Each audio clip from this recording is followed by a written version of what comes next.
नमस्कार। आज हम आपके सामने एक बार फिर हमारे कवि श्रृंखला में एक और कवि को लेकर उपस्थित हुए हैं। आज के हमारे आलोच्य कवि हैं मलिक मोहम्मद जायसी। इससे पूर्व हमने संत कबीर पर चर्चा की थी। ज्ञान मार्ग के कवि थे, भक्ति काल के प्रमुख कवि थे, और मलिक मोहम्मद जायसी प्रेम मार्ग के कवि हैं। भक्ति काल के ही श्रेष्ठ कवियों में से एक माने जाते हैं। दोनों की आराधना पद्धति बिल्कुल अलग है, दोनों का मत बिल्कुल अलग है, लेकिन दोनों की मंजिल, रास्ते भिन्न होने के बाद भी मंजिल दोनों की एक है। ये भक्ति काल की एक बहुत पुरानी वीडियो में मैं आपसे बात कर चुका हूं कि भक्ति काल का मूल उद्देश्य ये था कि रास्ता चाहे कुछ भी हो, मंजिल धर्म की स्थापना होनी चाहिए। और वही पद्धति अपनाते हुए संत परंपरा के विभिन्न संतों ने अपनी अलग अलग रास्तों से मंजिल एक ही रखी। संत कबीर ने ज्ञान मार्ग के रास्ते पर चलकर ईश्वर तक पहुंचने का मार्ग बताया।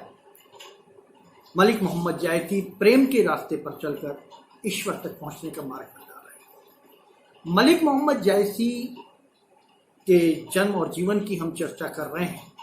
इनका जन्म रायबरेली जिले के जायस नामक एक ग्राम में संवत 1465 ईस्वी में हुआ था। मलिक मोहम्मद जायसी एक नवाब परिवार से ताल्लुक रखते थे। मलिक इनकी पारिवारिक उपाधि थी। बचपन में इनका नाम मलिक शेख मुंसफी था, लेकिन जब ये बड़े हुए तो इनके नाम के आगे मोहम्मद जुड़ गया और मलिक इनकी उपाधि थी। जायस के रहने वाले थे, इसलिए जायसी इनके नाम के साथ जुड़ा और जायसी के नाम से ये प्रसिद्ध हुए। मैंने कहा कि मलिक मोहम्मद जायसी एक नवाब परिवार से थे। भरा पूरा परिवार था, लेकिन विधि की विडंबना, बाल्यावस्था में ही इनके माता पिता का देहांत हो गया और जायसी विरक्त हो जायसी यहाँ वहां इधर उधर भटकते रहे। साधु संतों की संगत में रहते हुए ज्ञान प्राप्त करते रहे, अनुभव का ज्ञान प्राप्त करते रहे। धीरे धीरे इन्होंने पद गाने शुरू किए और एक धारा प्रवाहित इनके साथ साथ होने लगी। एक शिष्य परंपरा इनकी बनने लगी। ये इतिहास और कल्पना के सम्मिश्रण से कथाएं रचते थे, कहानी रचते थे, और वो कहानी प्रेम मार्ग से चलती हुई ईश्वर की प्राप्ति तक, अर्थात प्रेम की पूर्णता तक पहुंचती थी। इनका प्रसिद्ध ग्रंथ पद्मावत, जो हिंदी साहित्य का प्रसिद्ध महाकाव्य माना जाता है, इसकी सबसे श्रेष्ठ गवाही देता है। राजा रत्न सेन चित्तौड़गढ़ के और सिंगलदीप की रानी पद्मावती की प्रेम कथा को इन्होंने अपना मूल विषय बनाया। हीरामन तोते को गुरु के रूप में स्थापित किया, रानी नागमती को ईर्ष्या और सांसारिकता के रूप में स्थापित किया, और इन्होंने कहानी को गढ़ा। इसमें 12 ऋतु वर्णन भी है, इसमें श्रृंगार भी है, इसमें अध्यात्म भी है, इसमें उपदेश भी है, इसमें रहस्य भी है, और इसमें दर्शन भी है। इस मामले में पद्मावत एक संपूर्ण महाकाव्य के गुणों को लेकर चलता है। मलिक मोहम्मद जायसी चूंकि जायस में पैदा हुए, जायस में पले बड़े हुए, लेकिन इनका एक शिष्य अमेठी में इनकी नागमती के 12 मासा के गीत गाकर भिक्षा मांगता था। एक दिन अमेठी के महाराजा अपने झरोके में खड़े थे और वो भिक्षाटन करता हुआ शिष्य उधर से निकल रहा था। उन्होंने जब 12 मासा सुना तो उन्होंने उसे बुलाया और पूछा कि भाई इसकी रचना किसने की। शिष्य ने अपने गुरु का नाम लिया और महाराजा अमेठी ने बड़े आदर सत्कार और सम्मान के साथ जायसी को अमेठी बुलाया और उसके बाद जायसी ताउम्र अमेठी में रहे। अमेठी के राज दरबारी कवि बनकर रहे, लेकिन बंधे नहीं। राज्याश्रय में रहते हुए भी ये बंधे नहीं, इनकी विचारधारा स्वतंत्र ही रही और इस मामले में ये कवि के बराबर के कवि माने जाते हैं, बंधन मुक्त कवि रहे। इन्होंने अपनी बात खुलकर कही। इन्होंने राजा अमेठी से कहा कि चूंकि ये सिद्ध पुरुष थे, उस समय के बड़े फकीर, बड़े संत माने जाते थे, तो इन्होंने राजा अमेठी से कहा कि योग के माध्यम से मुझे विभिन्न रूप ग्रहण करने की मुझ में शक्ति है और मैं किसी भी पशु पक्षी का रूप ग्रहण करके इधर उधर भ्रमण करता हूं। तो किंवदंती है कि राजा अमेठी ने अमेठी के जंगलों में शिकार पर प्रतिबंध लगा दिया, लेकिन विधि की विडंबना, एक समय ऐसा आया, ये संवत 1542 ईस्वी के आसपास की बात है, कि एक शिकारी कहीं से शिकार खेलते हुए अमेठी के जंगलों में आ गया और उसे सिंह की दहाड़ सुनाई दी। उसने उसी और गोली चला। जब वहां जाकर देखा तो वहां सिंह की जगह जायसी जी का मृत शरीर पड़ा हुआ था, वहीं उनकी समाधि बना दी।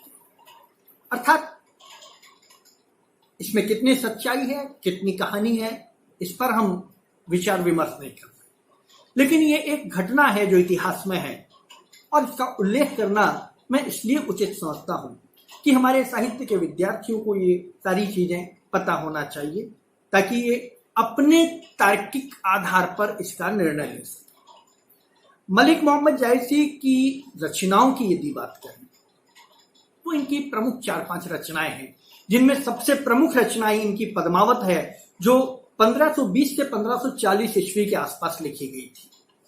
इसमें राजा रत्नसेन, चित्तौड़ के राजा रत्नसेन और रानी पद्मावती, सिंगल द्वीप की रानी पद्मावती की प्रेम कथा है और ये भी हीरामन तोते के कहने से, प्रेरित होने से प्रारंभ होती है। जैसे गुरु अपने शिष्य को ईश्वर का मार्ग दिखाता है और शिष्य उस मार्ग पर चल पड़ता है, राजा रत्नसेन भी उसी मार्ग पर चल पड़े जिस मार्ग पर हीरामन तोता ने बताया था, सौंदर्य की उस मूर्ति, परमात्मा स्वरूप पद्मावती को पाने के। यहां देखिए, आत्मा के रूप में राजा रत्नसेन है और परमात्मा के रूप में रानी पद्मावती। तो ये यात्रा यहां से शुरू होती है। सूफी परंपरा का श्रेष्ठ महाकाव्य माना जाता है जायसी का पद्मावत। दूसरी इनकी रचना है अखरावत। इसके बाद है आखिरी कलाम, जो 1529 ईस्वी के आसपास लिखा गया, कहरनामा और अंतिम है चित्रलेखा। इन सब में कल्पना और इतिहास की घटनाओं का समायोजन देखने को मिलता है। तो राजा रत्नसेन की कहानी से प्रारंभ हुई रचनाएं इनकी चित्रलेखा तक आते आते समाप्त होती हैं।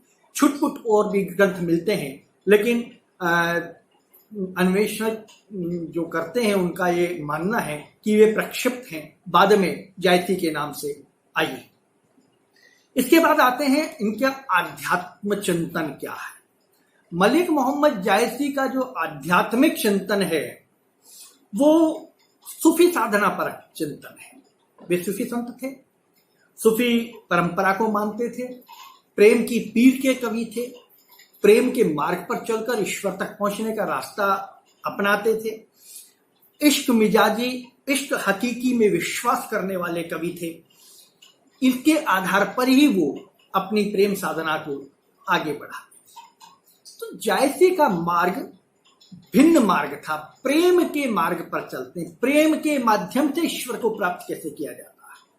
कुछ अगर हम इस परंपरा में जाएं तो आगे मीरा ने इस परंपरा को साकार रूप में अपनाया है, कृष्ण की परंपरा, प्रेम के माध्यम से ईश्वर को प्राप्त करने का।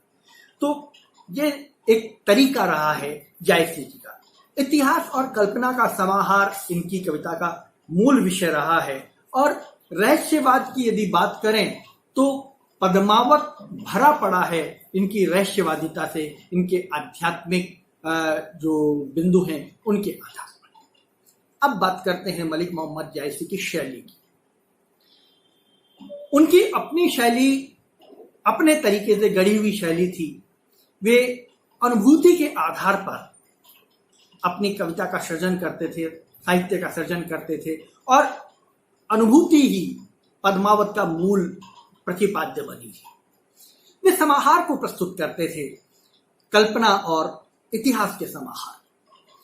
उनकी काव्य शैली में साहित्यिक भाषा की प्रतीकात्मक शैली दिखाई देती है, यानी भाषा काव्यात्मक है, साहित्यिक है, लेकिन प्रतीकात्मक शैली में उसको कहा गया है। अलंकारों का अलंकारीय शैली दिखाई देती है, अलंकारों का उन्होंने बहुत प्रयोग किया है और अलंकार में शब्दालंकार से अधिक अर्थालंकारों का उन्होंने अपने साहित्य में प्रयोग किया है। वियोग वर्णन उनका श्रेष्ठ माना जाता है।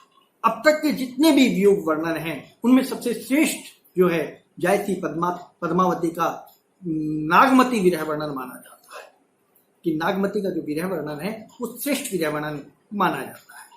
दोहा और चौपाई छंदों में ये पूरी रचना है, लेकिन कहीं कहीं जायसी अपनी विद्वता को प्रकट करने के लिए इन दोनों शैलियों में न्याय नहीं कर पाए। दोहा और चौपाई शैली की बहुत साधारण और जो सरल जो इनके नियम होते उनको भी ये कई जगह छोड़ गए हैं, भूल गए हैं, या इन्होंने उचित नहीं समझा उनका प्रयोग करना। इनके साहित्य में मुहावरों और लोकोक्तियों का बहुत प्रयोग हुआ है, ये इनकी बहुत बड़ी विशेषता है और ये समाज की भाषा के साथ जुड़े हुए तत्व हैं। तो इसलिए जायसी ने उन तत्वों को अपने साथ लिया है और साथ लेकर बढ़े हैं। भाषा की यदि बात करें तो अवधी भाषा इनकी प्रमुख भाषा थी, लेकिन पूर्वी और पश्चिमी दोनों अवधियों में, दोनों भाषाओं में इन्होंने अपना साहित्य को चाहे इनके साहित्य का सृजन हुआ है। तो दोनों प्रयोग इनकी भाषा में मिलते हैं। बोलचाल की सीधी भाषा को इन्होंने अपनाया है और अरबी फारसी के जो प्रचलित शब्द उस समय में थे वो सहज रूप में ही जायसी में आ गए।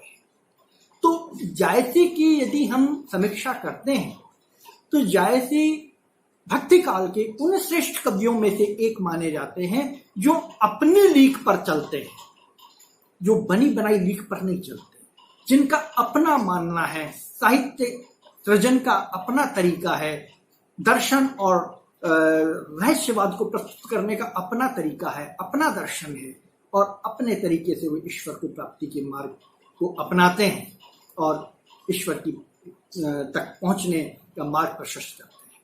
तो इस तरह से हम जायसी को देख सकते हैं। आपको ये वीडियो कैसा लगा कमेंट्स बॉक्स में लिखकर बताएं और साथ ही अगर चैनल सब्सक्राइब नहीं किया है तो कृपया चैनल सब्सक्राइब करें। नमस्कार।